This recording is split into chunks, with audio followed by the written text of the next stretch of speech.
Other updates that I've been working on, you can see here. So I just pulled this T assembly off of another car. You just pop it off at the junkyard, and then I just attached this. This used to go to here, and so I just put in this T in line, and that routes inside. I think I locked my car and I don't have the keys. It routes inside to my boost gauge, which also is not actually attached to anything. It's just kind of hanging out right there on my dash. That is kind of all I've been working on. I haven't had time to work on it in the last couple of weeks. I've been really busy getting other stuff done.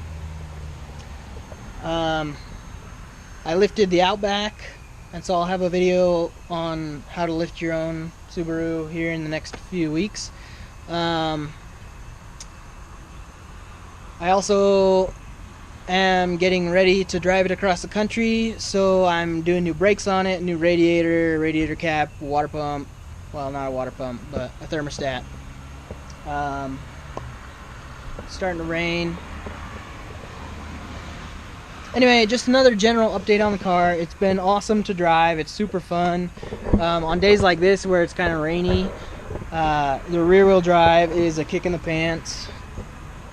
And actually the tires that are on it are way too slippery when it's raining to be safe. So I need to hurry up and just do burnouts on those and burn them up so I can put my new Westlakes back on. So driving it in the wet can actually be safe. I have plans the first week of November to turbo this. Hopefully those plans will work out. I've kind of budgeted my time so that I can spend the whole week building my custom up pipe and custom down pipe and plumbing the turbo. I finally accumulated all the parts that I'm going to need for the build. I was waiting on a few couplers from China. That's great. Buy from China. Yeah, I know Chinese couplers suck, but they're like $3. China all the time. And they're going to be going on the inlet side of the turbo, so I don't really care. They're not ever going to see boost. They're not going to balloon or anything like you can see online. So yeah, I have everything I need. I'm going to mock up the custom up pipe and down pipe here, and then take it over to my cousin's shop and use his real welder to weld it all. I was just going to buy a bunch of MAP gas and torch it to be red hot and then weld it with my 110 welder, my little Harbor Freight one. But I have access to a 220, might as well. I will have more confidence in it in the long run. So yeah, it's going to sit right up in here. It should be pretty fun. Make sure to follow me on Instagram so that you can follow the progress of the turbo.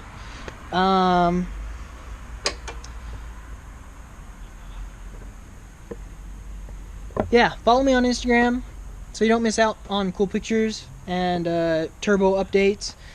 It's looking like the turbo episodes probably won't be out until Thanksgiving-ish to Christmas time, which will be pretty fun. Things are real crazy. We're getting into holiday season, so time is cramped. Sorry I don't post as much as I should on Instagram. We've also had a ton of interest in how my car got like this, did his wide body fenders, and so we're putting together a little mini doc on his car. It's not going to be a DIY on how to make your own wide body fenders. We'll give you enough of the methods so that you could do it yourself, but it's going to be more of a entertainment focused little mini documentary. It'll be pretty cool. We got to go up the mountain and shoot some footage. We got some cool ideas for that, and mostly it's just making time to get all that footage edited together and getting the narrative done on it. So it seems like I always get some guys that want to know about how the paint job is going. It looks great still. Yeah, this fender is dirty because I work on my car. Yeah, this is dirty because I squeezed next to a garbage can. Over here you can see this part chipping. This is actually the red paint chipping from when I rolled the fenders. It was in really bad shape. It was a really crappy respray, and so I didn't really bother dealing with it. I just wanted the car blue. I don't really care. So this is the red paint chipping off. It's not actually my blue paint. chipping. I got some major hard water from sprinkler systems.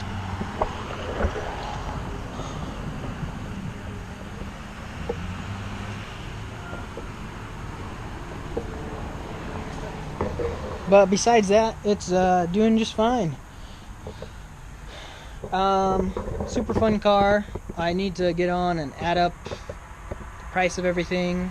So I have a guy that's coming on Saturday who's going to pick up my automatic transmission, the rear diff, drive shaft, flex plate, torque converter. He's going to just take the whole thing, and he's paying me, I think, the same price as what I paid for everything to do the manual swap.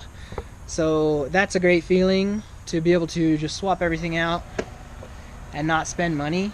I mean, you do, but in the long run you get the money back, kind of a thing. So that's pretty sweet. So that is the daily drift car. It's really fun. I highly recommend you building an old 90s Legacy or Impreza with a welded center diff to have as a little drift car. You won't regret it. Even with just the 2.5 NA non-turbo, it's a kick in the pants to drive around town. When I get the turbo on it, it's going to be even better. So hit that subscribe button. Check out some of my other videos. I have a bunch of content up related to Subarus. If you want to see something specific, go ahead and comment it. I have a bunch of other ideas, but if you guys want to see something in particular, go for it. Anyway, thanks for watching. Tune in next week. We'll see you then. China!